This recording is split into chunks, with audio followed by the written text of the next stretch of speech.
Va a hablar sobre un tema pues que me parece importante recordarle a todas las personas, alejado de que estemos viviendo una situación bastante compleja, que yo creo que sería como un tema de cajón que siempre, no ahorita, sino para más adelante, es importante recordar, ¿no? Vamos a hablar sobre por qué es importante seguir al pie de la letra, como tal, una receta médica. Okay. Sí, aquí pasa algo importante. Siempre que tengamos cualquier padecimiento, no importa si sea una gripa o sea un cáncer, por ejemplo, es importante seguir un tratamiento médico al pie de la letra, porque cuando nosotros como médicos damos una valoración, buscamos en nuestro paciente lo mejor, ¿no? A esto vamos que habrá síntomas que son propios de la enfermedad y síntomas que se agregaron o que en general van a manifestarse por un problema inflamatorio. Entonces tenemos esto, cuando nosotros les decimos que los medicamentos funcionan, requieren, en farmacología se llama dosis terapéutica, que es aquella dosis en la cual nuestro sistema inmunológico y nuestro cuerpo empieza a tener una respuesta con el fármaco. Entonces, yo creo que has escuchado alguna vez que dicen, me empecé a tomar los medicamentos y al tercer día ya me sentía bien, entonces me lo dejé de tomar. Pero el tratamiento era de 7 y al tercer día yo ya me sentía bien, ¿no? Sí, entonces esto pasa mucho porque cuando nosotros tenemos la dosis terapéutica significa que un fármaco te vamos a dar una pastilla y cuando llegue la concentración necesaria en sangre empezamos a tener una respuesta, por eso nos sentimos mejor. Incluso muchas veces les decimos, cuando empiece el tratamiento probablemente tenga la fiebre el primer día o el segundo día, ¿no? O puede persistir la tos, pero tranquilícese porque en el tercer día va a empezar a sentir una mejoría. Entonces esto pasa muchas veces de que el paciente a los 5 días deja su tratamiento, pero nunca llegamos nunca logramos la eliminación del virus o la bacteria a la cual estamos atacando. En el caso de las enfermedades infecciosas, en el caso de los tratamientos, por ejemplo, crónicos como son diabetes e hipertensión, cuando nosotros empezamos los fármacos, al segundo o tercer día empiezan a sentir la mejoría, pero si no se mantiene, a veces pasa eso, la gente se toma su presión y dicen, ya me siento bien, o la tuve en cifras normales, ya no me lo tomo hasta que me vuelva a sentir mal. Entonces, no porque nosotros forzamos a nuestro cuerpo a que la respuesta se vaya disminuyendo. Entonces, esto es importante en el caso de que tengamos que seguir o cumplir los esquemas. Ahora, acá ya a nivel mundial ya hay una problemática muy grande en cuestión de antibióticos. Los antibióticos antiguamente a todo mundo le decían una penicilina, ¿no? Entonces es como el más conocido. Le daban sus penicilinas y tenían una respuesta. Pasaba que al tercer, quinto día ya estaba bien el paciente. En México se presta bastante a la automedicación o a que no se cumplen los esquemas. Entonces, cuando nosotros no cumplimos los 7 días o los 10 días que nos recomienda pues el especialista, pasamos a tener una resistencia a la bacteria. Si esa digamos que hablemos de una enfermedad sencilla como es una faringitis, ¿no? Una faringitis bacteriana. Sí. Nosotros recomendamos el tratamiento de 7 días. Cuando empezamos a darles el antibiótico, al tercer día nuestro paciente ya tuvo una concentración necesaria en la sangre para que disminuya la cantidad de bacterias. Esto significa que la cantidad de bacterias disminuye en la sangre, en nuestro cuerpo, pero no se ha eliminado. Entonces nos empezamos a sentir mejor. Aproximadamente en el cuarto, quinto y sexto día se lleva a cabo la eliminación de esas bacterias. Okay. Y también le da oportunidad a que nuestro cuerpo presente anticuerpos para su defensa. Entonces, los antibióticos o los medicamentos, en este caso, nos ayudan a que existan 2 factores, tanto la eliminación de la bacteria como la disminución de la inflamación. Y les dan ayudan a que pueda elevarse nuestra respuesta inmunológica. Es por ello que si nosotros los interrumpimos al tercer o cuarto día, rompemos este ciclo. Entonces pasa que ese antibiótico, la bacteria muta, la bacteria se adapta y entonces vuelve nuevamente con los síntomas. El paciente ahora, si requería un esquema de 7 días, va a necesitar un esquema de 14 días. Y probablemente la penicilina que le habíamos dado, que era probablemente la sencilla, ya tiene una resistencia a la bacteria. Y ahora tenemos que empezar con otro tipo de antibiótico de mayor potencia. Así es. Fíjate que yo eso lo había escuchado en algún momento, que ahora sí que en alguna cita médica que llegué a tener hace ya bastante tiempo, sí, porque no fue de apenas, que me decían, ¿no? ¿Sabes qué? Termina bien el tratamiento, porque si no lo terminas como tal y te vuelve a dar la enfermedad, vamos a tener que cambiarte el medicamento, ¿no? Y yo decía, ¿pero por qué? Y obviamente pues nunca, de entrada no pregunté. Y de ese le dije, bueno, ajá, sí, ¿no? Pero muchas ocasiones, y fíjate que eso es muy cierto, cuando un medicamento nos funciona una vez para determinada enfermedad o malestar, regularmente, y eso sí sucede bastante en México, recurrimos al mismo medicamento pensando que pues obviamente tendrá el mismo efecto. Esto puede ser correcto en algunos casos o no. No, aquí todas las enfermedades van a tener síntomas que son patognomónicos y síntomas generales. Un síntoma general, digamos que es aquella inflamación, es los que provocan la inflamación. Pero si te das cuenta, por ejemplo, si tú empiezas con diarrea, probablemente tuviste fiebre.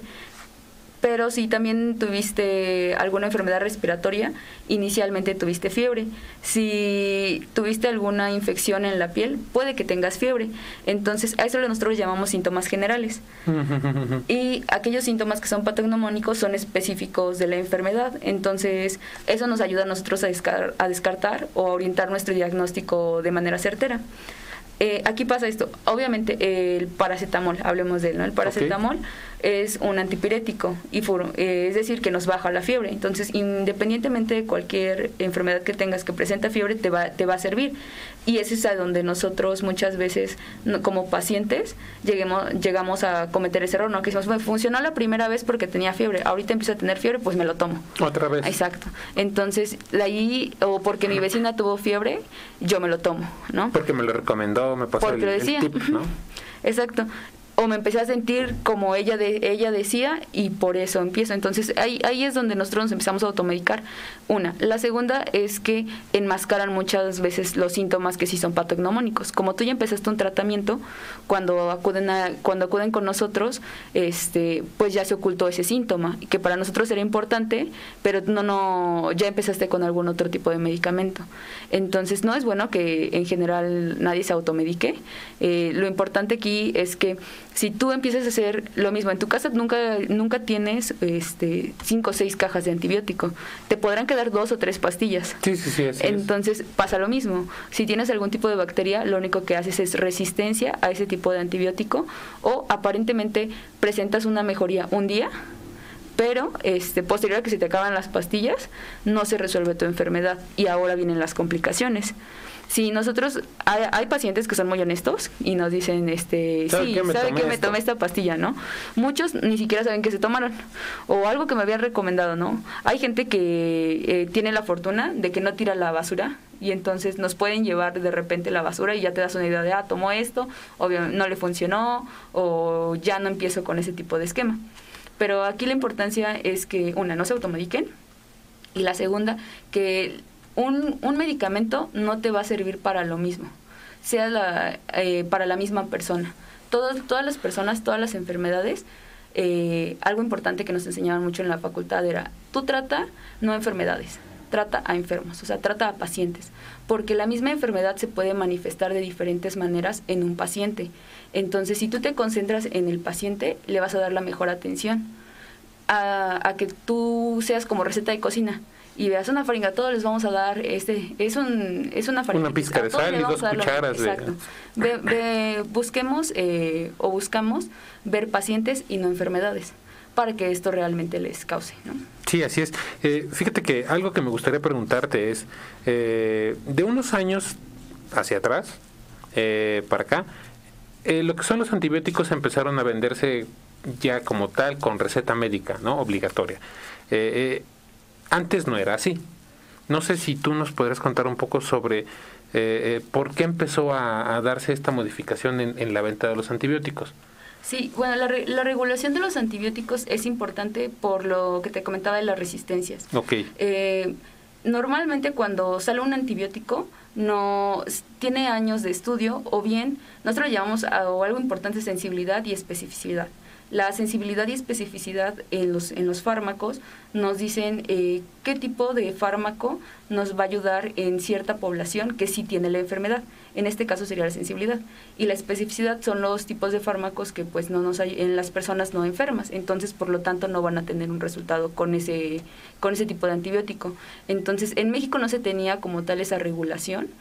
Y pasaba que la gente ya tenía una resistencia. Un antibiótico normalmente en primer nivel, pues es aquel antibiótico que es de bajo costo y de fácil de fácil acceso, ¿no? Okay. Incluso la vía de administración, en este caso serían los orales.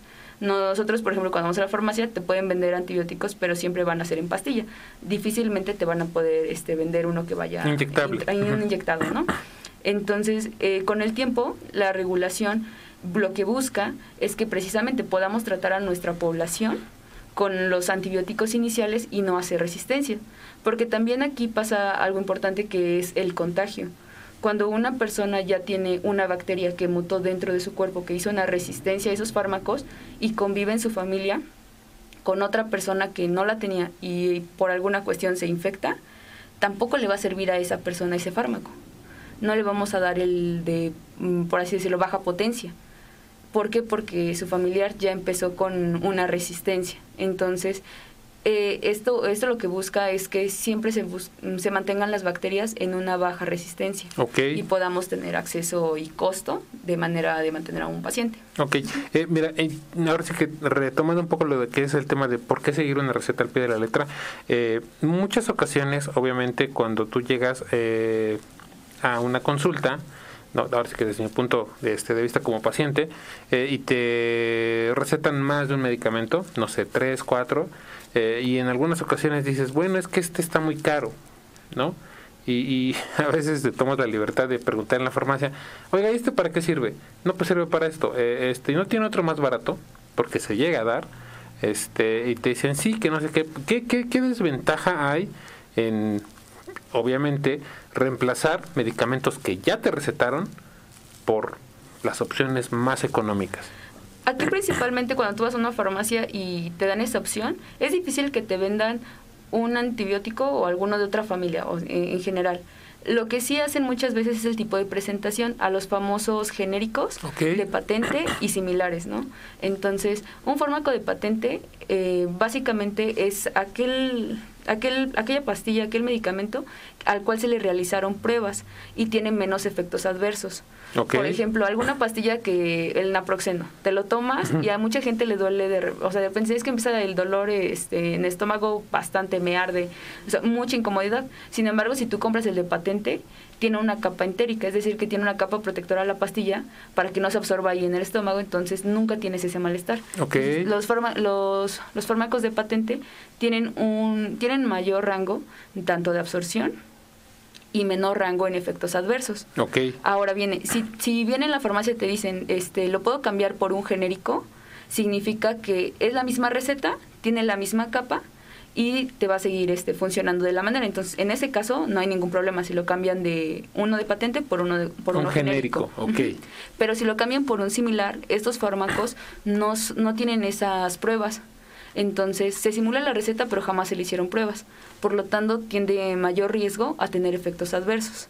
Y eso nos lleva a que probablemente te cause diarrea, probablemente te cause el malestar estomacal, probablemente no se absorba la cantidad o la concentración. Entonces, si nosotros te damos un tratamiento de 7 días, nunca vamos a llegar a esa dosis terapéutica. Y puede que falle, pero no es porque falle el tratamiento, sino el tipo de presentación o cómo viene el fármaco no es el adecuado. Ok. Esta duda yo la traía desde hace un buen rato y yo decía, pero ¿por qué no? Y nunca entendía el hecho de por qué hay similares o genéricos, y como lo dices tú, de patente. ¿Qué tan importante es seguir, vamos a decirlo así, en tiempo y forma? Cuando me refiero a tiempo es, ya ves que cada dosis de cada medicamento es cada 8, cada 12, cada 24. ¿Por qué es importante respetar esos horarios? Sí, la mayoría de los fármacos, como te comentaba, que nosotros les damos en una receta ambulatoria o de primer nivel, son de tipo oral. Es decir, que vienen en forma de tabletas, cápsulas o comprimidos. Esas son las 3 presentaciones básicas. ¿A esto qué sucede?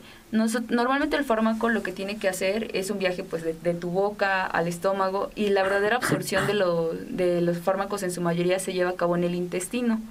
Entonces, aquí lo importante es el efecto y la concentración que se mantiene en sangre. Hay algunos fármacos que duran solamente de 6 a 8 horas, otros que funcionan, por ejemplo, 12 horas, que es casi la mayoría está en ese rango, de 8 a 12 horas. Difícilmente algún fármaco dura más, en vía oral, dura más que eso. Por ello es que nosotros les decimos cada 6 horas, cada 8 horas, cada 12 horas, para que se mantenga esa concentración en sangre y nos dé una dosis terapéutica, una dosis que te va a hacer efecto. Cuando un fármaco queda muy bajito, en el caso, por ejemplo, de los pacientes que tienen hipertensión, que de repente dicen, me voy a tomar un cuarto, me voy a tomar la mitad, ¿no? Porque medio me siento mal. En lugar de tomarse la coca, lo que hacen es que cortan un cuartito de pastilla y se la toman, ¿no? No, les empieza a dar un beneficio, hace un efecto, pero realmente no es el deseable. Entonces, el por qué nosotros debemos de cumplir nuestras horas es para que siempre se mantenga en sangre la dosis terapéutica, la dosis que de verdad te va a hacer un efecto para que pueda resolverse la enfermedad. Ok, mira, fíjate que este punto siempre también me había generado bastantes preguntas, porque pues ya ves que en muchas ocasiones sucede, y me gustaría también preguntarte esto, que nos lo contaras. Por trabajo, por escuela o por algún olvido, porque yo creo que la realidad, a veces olvidas tus medicamentos, ¿no? O se te pasa tomarte el medicamento a la hora que te corresponde. ¿Qué pasa o qué es lo recomendable hacer en caso de que eso suceda?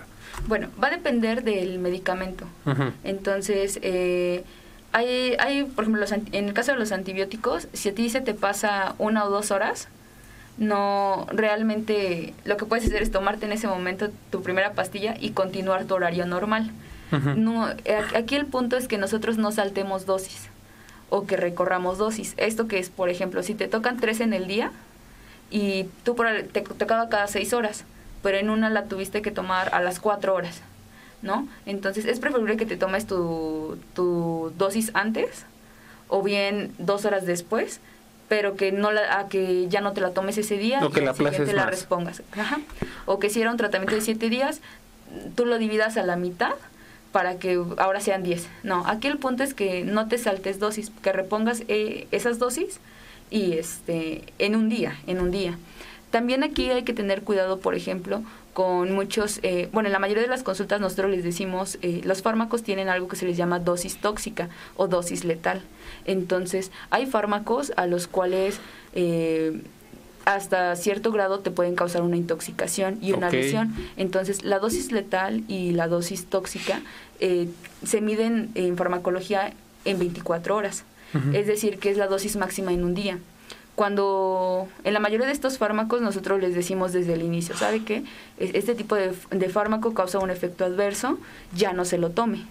Entonces, si se lo olvidaste un día, es preferible sí que tenga su indicación especial de continuarlo al otro, para que no tengas no llegues a esa concentración letal o tóxica. Okay. Entonces, la mayoría todos en la formación médica buscamos dosis óptimas. La dosis óptima, pues no nos permite que saltes tu horario, si son 2 horas después, 2 horas antes, no tenga alguna alteración. Sin embargo, si son 3 o 4 días, no junten sus dosis. Ok, perfecto. Rápidamente, ¿qué hay de los medicamentos de libre venta? O sea, no sé, como los que encontramos o vemos en la tele, para los resfriados, no sé, resfriado común, entre algunos otros más. ¿Tú qué postura tienes ante los medicamentos de libre venta? Y que no sé si esto pueda denominarse automedicación, el consumirlos. Ok, este tipo de medicamentos que son de libre venta actúan sobre todo en los síntomas generales que ya decíamos. Entonces, como actúan sobre los síntomas generales de una fiebre o bien de repente diarreas agudas, no tienen mucho significado si es que tú en las próximas 24 o 48 horas acudes a atención médica para que se te pueda dar una valoración ideal y continuar un tratamiento de acuerdo a la enfermedad que estés presentando. Entonces, yo creo que hay pacientes que son, por ejemplo, con una enfermedad crónica, que ellos normalmente ya saben que en el caso de migrañas, a ellos, por ejemplo, si requieren la famosa aspirina, si requieren el ácido acetilsalicílico, y ellos ya saben como qué concentración, en algunos estados de crisis les beneficia que no necesiten una receta para poder adquirir este tipo de medicamentos. Sin embargo, aquí la recomendación es que si tomas una dosis, acudas a atención médica para que se te pueda especificar exactamente qué es lo que tienes, ¿no? O sea, qué estás presentando. Pero la mayoría de ellos actúan en síntomas generales. Si nosotros nos confiamos que ese tipo de medicamentos nos van a dar un beneficio o van a poder resolver la enfermedad, no. Definitivamente no. Yo creo que como una medida en la cual tú te sientes, o sea, como cuando uno está enfermo te sientes mal, o sea, lo que buscas es inmediata ayuda, ¿no? O sea, te sientes desesperado, sientes impotencia. Entonces, quizá hacer una dosis no está mal, pero aquí viene la otra. No sabe, si hoy te preguntase a ti cuáles son las alergias que presentas o a qué eres alérgico, no me podrías decir todas, porque no has tocado muchas o no has probado todos los medicamentos. Cierto. Entonces, aquí también nosotros nos arriesgamos en este punto, aunque sea de libre venta, pero puede que existan personas que son alérgicas a ese tipo de fármacos y al contrario, se causen un malestar en lugar de ayudar a esa enfermedad. Okay, sí. O sea, hay que tener mucho cuidado con lo que consumamos. Sí, claro que sí. Bueno, también otro tema que me gustaría comentar es en muchas ocasiones cuando visitamos un médico y obviamente la enfermedad o la condición requiere de, vamos a decirlo así, de estudios un tanto más específicos, ya sean estudios médicos, ya sean, no sé, de orina, de sangre, entre algunos otros que yo estoy seguro que hay, pero pues obviamente no conozco. Muchas ocasiones a la hora de que los recibimos, que ya nos los entregan, los vemos, y eso a mí me ha pasado varias veces, que los sacas y los sí, como tal, los ves y dices, oye, pero ¿y es que esto qué quiere decir? ¿Esto qué significa? ¿No? Yo siempre he estado como a favor de buscar la ayuda, pues, obviamente, de un profesional de la salud para que nos puedan interpretar ese tipo de ahora sí que esa información, ese tipo de información, ¿no? Porque pues muchas ocasiones viene con lenguaje técnico como tal, o ciertos números que nosotros no comprendemos, y obviamente todo eso va ligado a cómo nos encontramos, peso, edad, si tenemos alguna enfermedad crónica o alguna alergia. ¿Tú qué nos puedes decir? ¿Por qué es importante buscar la asesoría de un profesional de la salud para interpretar ese tipo de estudios? Okay. Bueno, en este caso nosotros llamamos apoyo diagnóstico. El apoyo diagnóstico puede ser tanto de laboratorio como de imagen. ¿Para qué nos ayudan? Hay enfermedades que son muy agudas y solo se manifiestan con los síntomas generales.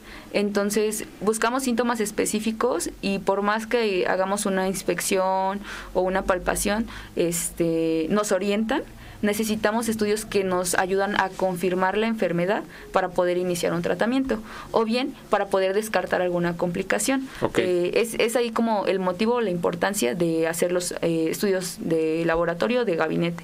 La segunda es, y que yo les recomiendo, aunque vean muchas promociones de laboratorios, no se hagan gabinetes. O sea, no vayan y digan, hay una promoción muy muy buena, paquete, de repente he visto que dice paquete mujer, paquete hombre. Al 2 por 1. Sí, o sea, de repente también ese tipo de negocio en lo que son los laboratorios ya se disparó bastante. Y a veces las personas van, se hacen sus laboratorios y llegan y nos dicen, ¿qué tengo? Y entonces necesitamos, o como médicos, lo que nosotros hacemos es enviarles el laboratorio que nos va a orientar a su enfermedad. Pero si realmente se toman un laboratorio sin indicación, pues no nos va a decir nada, porque muchas veces no es el que nos orienta, ¿no? O puede ser que para lo que tú estás presentando no es el indicado. Siempre les recomiendo primero acudir a una atención médica, después de ello que ya les indiquen qué tipo de laboratorios o estudios de apoyo a imagen requieren, y ya por último regresar para que nosotros podamos interpretarlo. Ahora, cuando nosotros vamos a algún laboratorio, nos entregan nuestras hojas con un montón de cifras, con un montón de signos, porque la mayoría tienen signos y símbolos, y unidades, ¿no? De mililitros y demás. Entonces, Aquí algo importante es que por mucho que nosotros nos den el estudio, a veces nos dan una interpretación chiquita, pero la interpretación que nos dan, eso aún no, tenemos que correlacionarlo con la parte que nosotros sentimos. Okay. Entonces es ahí la importancia de que se requieran o acudan con un médico a interpretar sus laboratorios. La segunda es que a lo mejor tu laboratorio dice, estás orinando sangre, y la gente se espanta. O sea, realmente si tú lees en un laboratorio, estoy orinando sangre, pues te espantas de primera instancia, ¿no? Sí, claro que sí, ¿cómo no? Aquí la importancia de buscar atención médica para interpretarlo es ¿por qué está orinando o qué cantidad? Y ahí de repente te pone, o nosotros podemos decirles, lo que está orinando son células, son 2 células, ¿no? Ya te podemos, o sea, sí, no estás orinando y no estás orinando sangre en chorros, ¿no? O sea, no lo puedes ver, es microscópica y probablemente sea un lito, ¿no? O probablemente sea una piedrita, por así decirlo, ¿no? Okay. O sea, probablemente sea una fisura, probablemente se contaminó, ¿no? Tu muestra. Entonces, aquí la importancia de que nosotros interpretemos los estudios es que no nos espantemos, que nosotros no nos predispongamos a una enfermedad y bien permitan correlacionarlo con la parte clínica. Si nuestra parte clínica y nuestra parte de laboratorios nos dan, pues tienen algo en común, nos van a ayudar a un diagnóstico de certeza y un manejo. Ahora, hay otro tipo de laboratorios en los cuales nosotros llamamos de control. Los laboratorios de control nos permiten identificar o darle un seguimiento a la enfermedad. Es decir, que si nuestro paciente ya pasó por un tratamiento antibiótico, ya tuvo sus cultivos y demás, entonces nos permiten saber si nuestro paciente ya está libre o bien, pese a que tenga síntomas, requiera otro tipo de manejo. Entonces, es ahí la importancia. Un laboratorio por sí solo no nos dice nada. Y un laboratorio, una clínica con un paciente que requiere los laboratorios y sin ellos, tampoco nos da ese 100% de certeza. Aquí lo que nosotros buscamos es que nuestro paciente siempre tenga un diagnóstico por arriba del 90%, ¿no? Okay. Para que él pueda tener ese manejo. Ok, y bueno, hablando de estudios como tal, yo creo que ahorita, y tú lo mencionabas hace un momento, lo que se ha disparado en los últimos meses como tal, pues son los estudios para detectar como tal el COVID, ¿no? En este caso, ¿tú qué postura tienes ante estos estudios, que hay más de uno, ¿no? Y mucho se habla de que algunos pueden dar falsos positivos, algunos pues no son tan precisos, los rápidos, las pruebas rápidas no son tan efectivas. En específico en este tema, ¿tú qué nos puedes comentar? Sí, pues aquí retomemos que los laboratorios nos van a ayudar a un apoyo diagnóstico con la clínica. Entonces, para empezar, actualmente, por ejemplo, en Ciudad de México se está llevando a cabo un programa para que la gente asista a hacerse la prueba de manera gratuita. Entonces, la gente que no tiene síntomas ha estado saturando este tipo de servicios. Entonces, para empezar, aquí sí hay que tener un poco de cuidado porque no hay que saturar servicios que se estén prestando de esa manera. Pues porque hay gente que sí está enferma y lo requiere, ¿no? La segunda, lo que te comentaba de la sensibilidad y la especificidad. Entonces, la sensibilidad y la especificidad se aplican para todo tipo de fármaco, de estudio. La sensibilidad y la especificidad nos habla del método científico. Entonces, en estas pruebas, entre la sensibilidad sea más alta, significa que tiene más probabilidad de que sea buena. Okay. De que no se equivoque en lo que te está diciendo. Y la especificidad nos dice los que no están enfermos, es decir, los que están sanos, ¿vale? Okay, sí. Entonces, si a ti te sale en especificidad por arriba, bueno, es una prueba que está muy, muy bien calificada en especificidad, nos dice que realmente nos está diciendo que no voy a estar enferma, ¿vale? Entonces, aquí pasa lo mismo. Dentro de las pruebas actuales que existen para el COVID, la prueba rápida sí es de las más bajitas. Es la que tiene una sensibilidad casi del 80%. Entonces, ese 20% que queda volando, pues puede o no puede, es dudoso. Sí, es un porcentaje importante, ¿no? Sí, claro. Dependiendo, obviamente, en este caso te estoy hablando de manera general, porque dependiendo la marca y el laboratorio, también ahí van variando. Se tiene que ser como muy, muy indicado. De la misma manera su especificidad. De ahí seguimos con lo que son los cultivos faríngeos, ¿vale? Okay. Entonces, la mayoría de los cultivos necesitan días, necesitan de una semana para que se puedan llevar a cabo y te den los resultados. Y también tienen una especificidad, pues, como del 85 al 90. Por ello están en ese rango de ser una prueba intermedia. Y la prueba ideal o la prueba efectiva es realizar un PCR. ¿ok? Que es una reacción en cadena de polimerasa. Este tipo de prueba es la más alta porque tiene su sensibilidad muy alta, es decir, que nos dice si verdaderamente estamos enfermos. Y su especificidad, por lo tanto, es muy alta, es decir, que si nos sale negativa, es muy creíble que está sano, ¿vale? Entonces, poniéndolo en un orden, de mejor a peor prueba, por así decirlo, dicho así, podemos decir que es una PCR, un cultivo y al último las pruebas rápidas. Las pruebas rápidas funcionan con lo que son anticuerpos. Si tú estás al inicio de la enfermedad, puede que la cantidad de anticuerpos no se han producido todavía los necesarios o no es muy alta esa cantidad para ser detectada y por ello puede que te dé un falso positivo. Okay. Es decir, que sí tienes la enfermedad, pero como todavía en tu sangre no se ha producido esos anticuerpos, no aparece en la prueba. Y es por ello que se tiene que volver a repetir. Este tipo de pruebas sí son muy indicadas para el día en el que estás de la enfermedad, el tiempo y la hora. Sin embargo, por ejemplo, un cultivo pues requiere de la replicación del virus. Entonces, aquí también obviamente como parte de pues que somos humanos, depende de quién lo manipula, cómo se hace, el tipo de cultivo. Entonces también tiene un gran margen de error. Y por último, una PCR lo que hace es que se replican las células de las que fueron tomadas de tu cuerpo. Entonces, al hacer esta replicación tantas veces, podemos encontrar una cantidad verdadera del virus. Entonces, es por ello que son muy buenas, porque un PCR o una reacción en cadena de polimerasa, entonces nos va a decir que si es positivo es que tú tienes el virus y ya. Entonces, es algo que no falla. Es por ello que sí tiene esa gran validez. Ahora también hablamos de costos, porque aquí es algo importante en los laboratorios. Cuando haces una prueba rápida, actualmente una prueba rápida está casi en 200 a 500 pesos. Un cultivo sí se va hasta unos 800, 900 pesos. Y lo que es un PCR, pues ya estamos hablando casi de unos 2,000 a 3,000 pesos. Entonces, es cierto, en la medicina hay algo muy, pues de repente triste e impotente.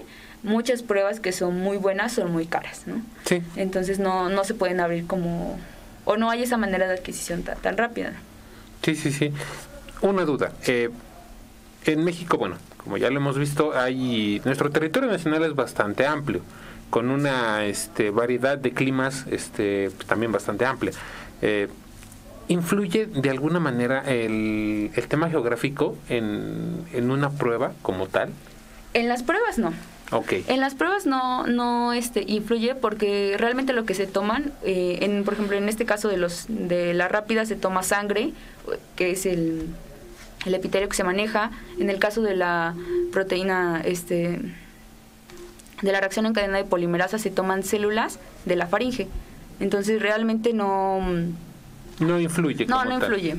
Y bueno, otra, para ir cerrando lo que es este tema, lo que se menciona tanto, ¿no? Estamos en una época. No te preocupes. ¿Vas a salir un poco?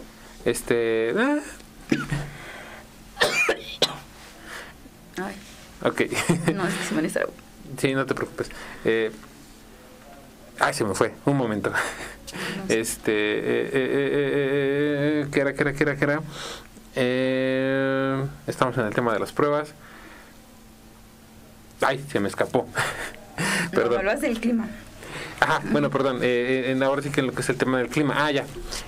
Bueno, en el caso de la temporada en la que nos encontrábamos y que pues obviamente también está en puerta el rollo de la influenza, estas pruebas que nos acabas de mencionar, las que nos acabas de comentar, ¿son específicamente para buscar como tal un virus o también te pueden servir para decir, no, ¿sabes qué? No tienes esto, pero sí tienes esto? No, la mayoría de las pruebas, la mayoría de las pruebas son como muy específicas, sí. Okay.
continúa tus estudios. La SSH Universidad, Escuela de Comunicación y Ciencias Humanas, y en apoyo a tu economía, mantiene una semana más de esta promoción. Inscríbete del 20 al 28 de noviembre e inicia tu universidad con nosotros en enero del 2021. Congelamos durante toda tu licenciatura la mensualidad a solo 999 pesos. Inicia clases en enero, no te quedes sin estudiar, aprovecha esta oportunidad. Además, contamos con atractivo plan de becas, prácticas profesionales desde que inicias, cursos y talleres gratuitos, laboratorios y biblioteca especializada. Y para tu seguridad, la inscripción la hacemos en línea a través de www.ssh.edu.mx. Contamos con licenciatura en Administración, Derecho, Comunicación, Mercadotecnia y Publicidad. Y si deseas continuar con tu preparación, en nuestra área de posgrados te ofrece especialidad en comunicación corporativa, maestría en arte y dirección. Somos tu mejor opción. No esperes más. www.ssh.edu.mx y contáctanos a través de WhatsApp al 22 29 21 49 52. Estamos ubicados en la 7 Sur, 1107 Centro Histórico, Puebla. Y pues bueno, ya estamos de regreso. Estamos con nuestra invitada, la doctora Jacqueline, y nos quedamos en el tema de que pues una prueba y lo mencionábamos en el bloque anterior, una prueba para coronavirus busca en específico eso, ¿no? Como tal. La mayoría de las pruebas como son dirigidas, es decir, que una prueba, así por ejemplo, pongamos VIH, una prueba únicamente identifica lo que es el virus de inmunodeficiencia humana, es decir, que van dirigidas. Por mucho que nosotros les podamos hacer una prueba, en este caso sobre todo las COVID van a detectar anticuerpos contra COVID. Van a detectar lo que es el virus de COVID. No van a ayudarnos a identificar otro tipo de enfermedad. Ok, perfecto. Ese es un dato, yo creo que muy útil, porque a cómo está la situación, pues obviamente sí debemos tratar de estar lo mejor informados, ¿no? Porque rápidamente a mí me gustaría hacer el comentario de que, pues muchas ocasiones hay gente que, pues utiliza este tipo de situaciones para poder favorecer su bolsillo, dicho de esa manera, y como lo diría un dicho popular mexicano, ¿no? Darte gato por liebre, como tal, ¿no? Sí, no hay que dejar.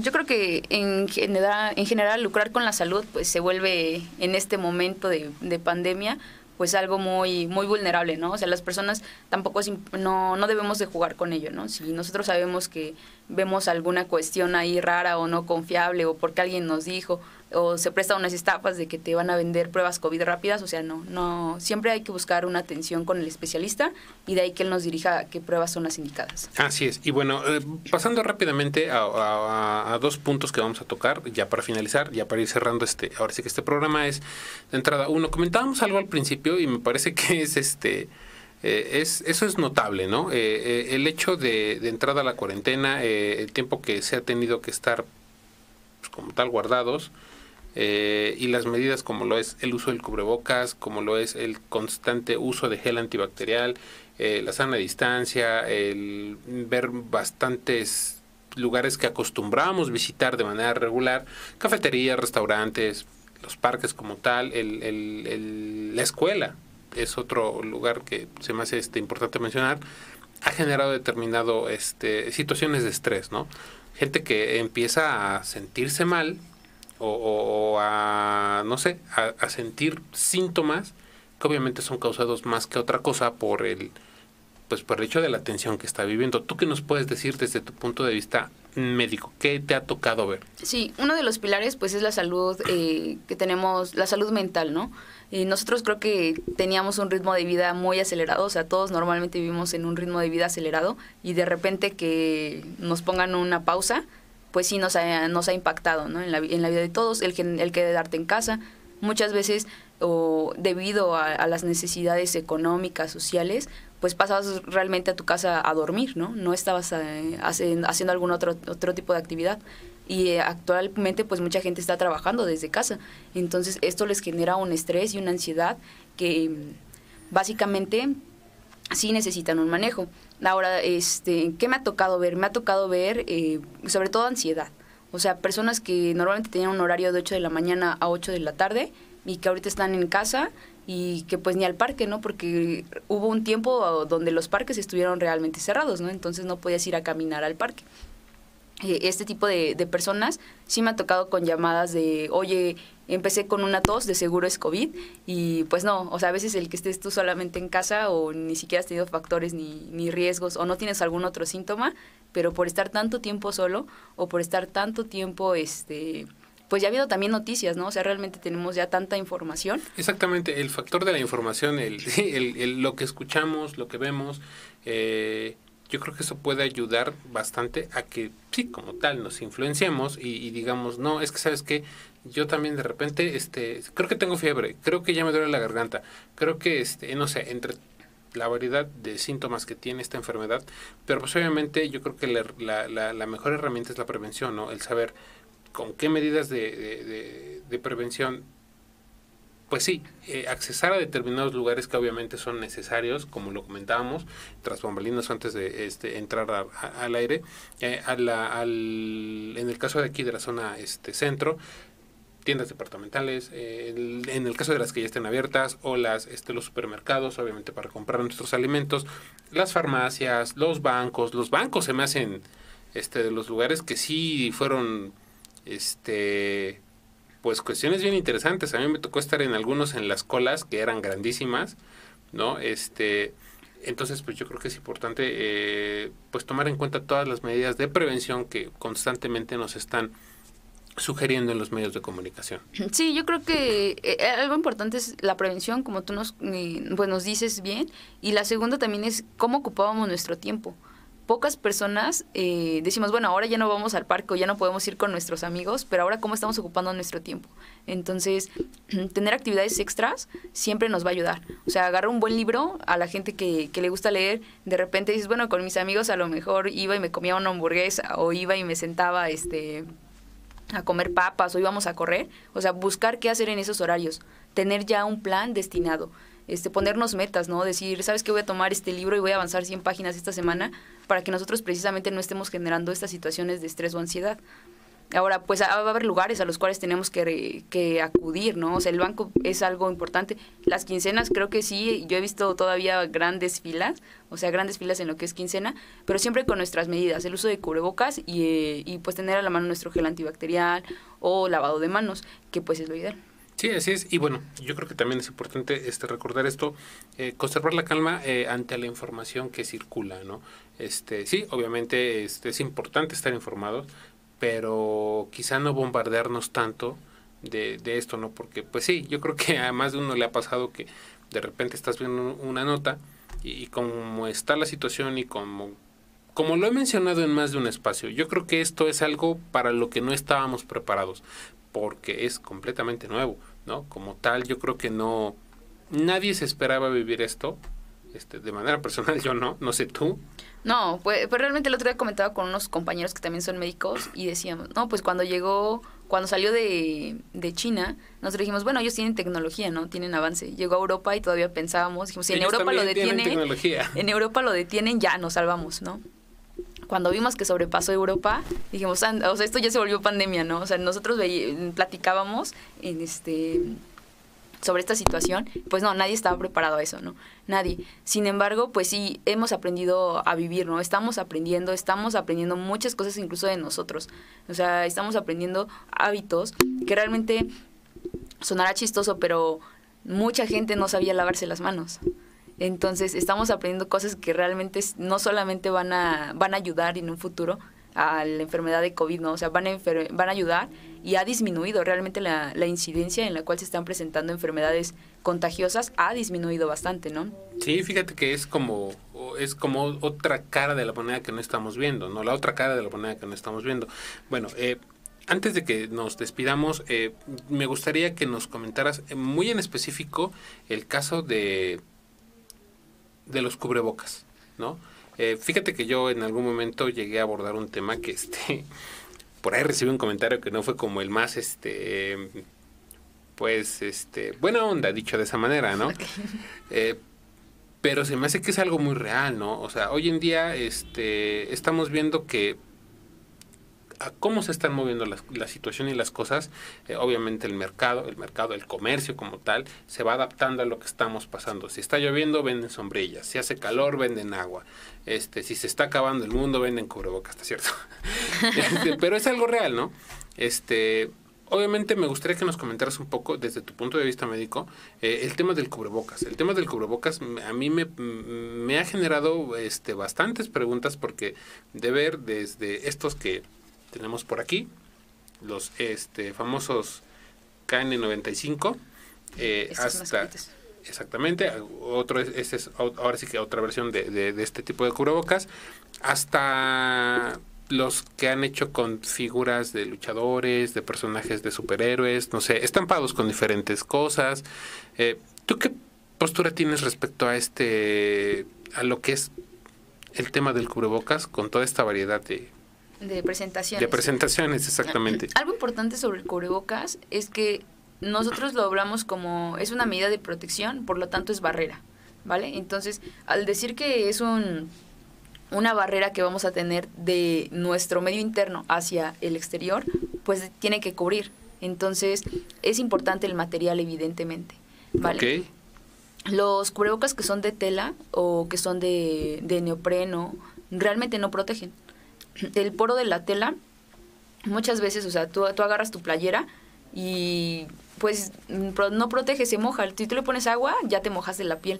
Entonces es muy difícil que podamos encontrar un cubrebocas de tela que sea efectivo. Para empezar, entonces un cubrebocas de tela no es efectivo, de neopreno no es efectivo. Si tiene figuritas o no, yo creo que ahí nada más es como de gustos, pero realmente no tiene no nos está cubriendo de nada ni protegiendo de nada. Esa efectividad. Uh-huh.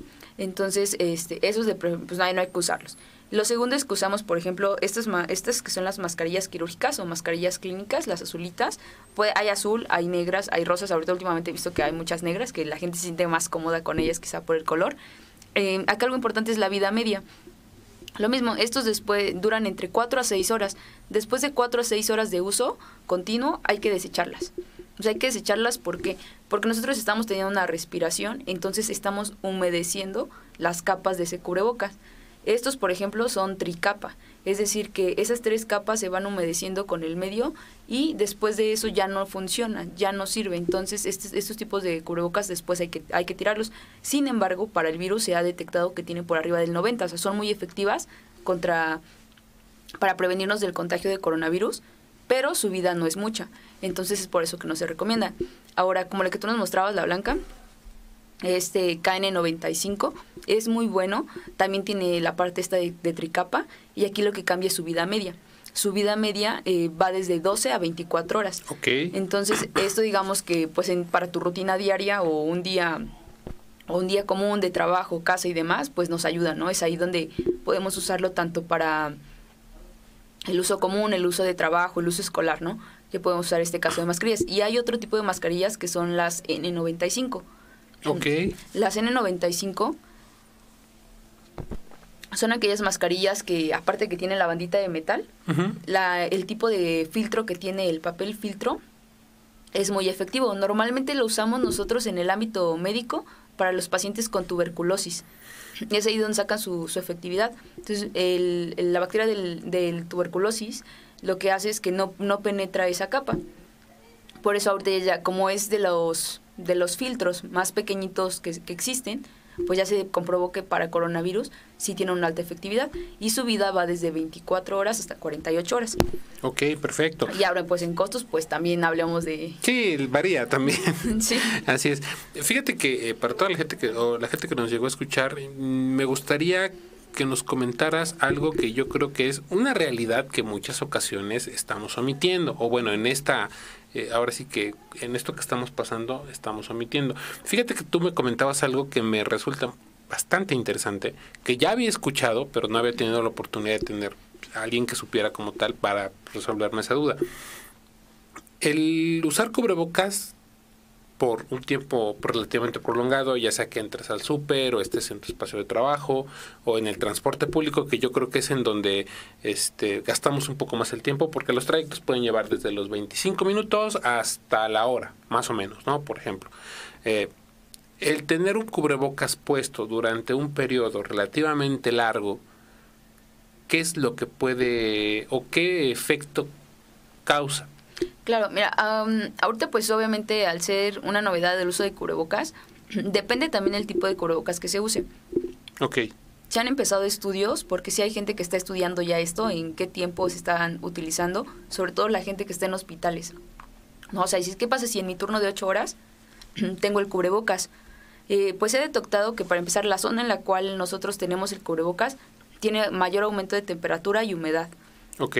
Entonces vamos a tener cambios en la piel, como puede ser un acné, o sea, si hay gente, o sobre todo los que están en el hospital, que se le llama mask acné, o sea, acné de la ¿En máscara. serio? Se ha denominado así, hay bastantes artículos actuales sobre eso en dermatología, tienen sus medidas específicos, pero es una de las causas, ¿no?, que se están generando. La segunda es que nos da este tipo de irritación o faringitis, ¿no?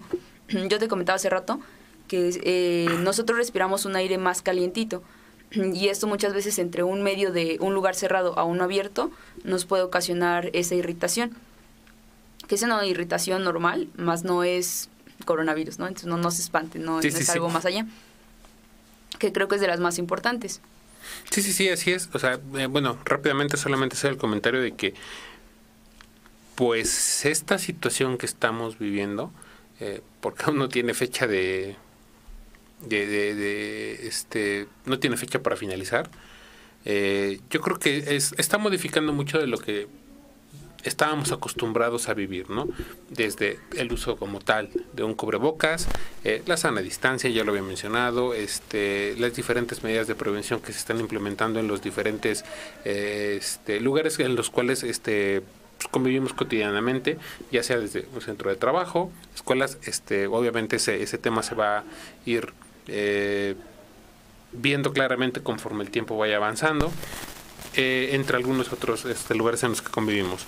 Pero yo creo que es importante estar informados, saber que en el caso de lo que comentábamos, de lo que es el cubrebocas, saber que pues, obviamente es un elemento, como tú lo decías, que nos está haciendo respirar un aire un tanto más cálido, que Sí. obviamente encontrarnos con el choque de un ambiente más frío nos puede generar pues obviamente un poco de tos o garganta irritada, y que obviamente debemos siempre tener el cuidado de no confundirlo. Claro, y hay algo importante, sobre todo en romper el mito de que mucha gente dice, si uso el cubreboca ya no respiro oxígeno y entonces ya no puedo, es que siento que no puedo respirar. No es cierto. O sea, el usar un cubrebocas te hace captar la misma cantidad de oxígeno por fuera que realmente lo que normal, el ambiente, ¿no? Entonces, no, eso no es cierto, ¿no? Que porque te pongas el cubrebocas ya no te llega oxígeno a los pulmones. No, no es cierto, ni al caso. Entonces hay que quitar ese mito por completo. Exactamente, yo creo que lo único, y yo creo que es lo más importante, lo que varía es la temperatura, ¿no? ¿No? Yo creo que ahí es como en donde radica esa sensación de, ay, no puedo respirar, o siento que no puedo respirar, porque pues obviamente no estamos acostumbrados en los ambientes en los que nos encontramos a respirar pues, aire con temperaturas diferentes, ¿no? Bueno, acá en Puebla es una zona donde la gente normalmente va a los baños de vapor. Entonces, comparémoslo así, es un vapor húmedo, ¿no? Entonces, tú te metes al vapor húmedo y se te dificulta un poquito respirar, pero realmente no dejas de respirar, o sea, no te lleva más. Así es, pues muchísimas gracias por habernos acompañado. Fíjate que todo lo que nos comentaste hoy a mí me resulta bastante útil como individuo, y pues también a toda la gente que nos estuvo escuchando, pues es información útil, ¿no? Iba a decir que cura, pero ese es un comercial de una marca que no nos está pagando. Entonces, rápidamente, un saludo a Marisela López, dice, es importante que se hagan los estudios porque pues también puede haber gente asintomática, ¿no? Rápidamente, algo que nos puedas comentar en respecto a esto. Sí, o sea, las personas asintomáticas nos refieren que no están haciendo alguna manifestación. Si nosotros, ¿a qué responsabilidad? Si nosotros conocemos a alguna persona cercana que fue positiva, sí es importante que hagamos nuestra prueba para saber si no somos asintomáticos. Okay. Entonces, aquí hay que cuidar mucho los factores de riesgo. Ok, perfecto. Muchísimas gracias. Rápidamente también un saludo a Jonathan Aguilar, que nos escucha desde Estados Unidos, amigo, colaborador, familia también. También un saludo a toda la gente que nos estuvo escuchando. Y pues estamos en su programa Tierra Cero. Nos vemos hasta la próxima semana. Recuerden que estamos a través de www.ansosmultimedios.com. También nos encontramos en Twitter como Ansos Multimedios, en Instagram y en la fanpage como Ansos Multimedios Radio, en donde pueden pues ver las repeticiones, también checar las ligas que los van a llevar a nuestra sección informativa, en donde pueden revisar información actual para estar siempre bien informados, valga la redundancia, y también recuerden que a través de nuestra página pueden escuchar música las 24 horas del día. Muchísimas gracias por habernos acompañado. No, gracias a ustedes por la invitación. ¿Alguna red social que nos quieras dejar? Por si la gente tiene alguna duda o guste de una consulta. Bueno, mi consultorio pues está en la zona de Dorada y les dejo mi número. Si quieren lo pongo en la página por cualquier cosa o duda en la que quieran que les pueda responder. Ok, perfecto. Muchísimas gracias. Hasta la próxima.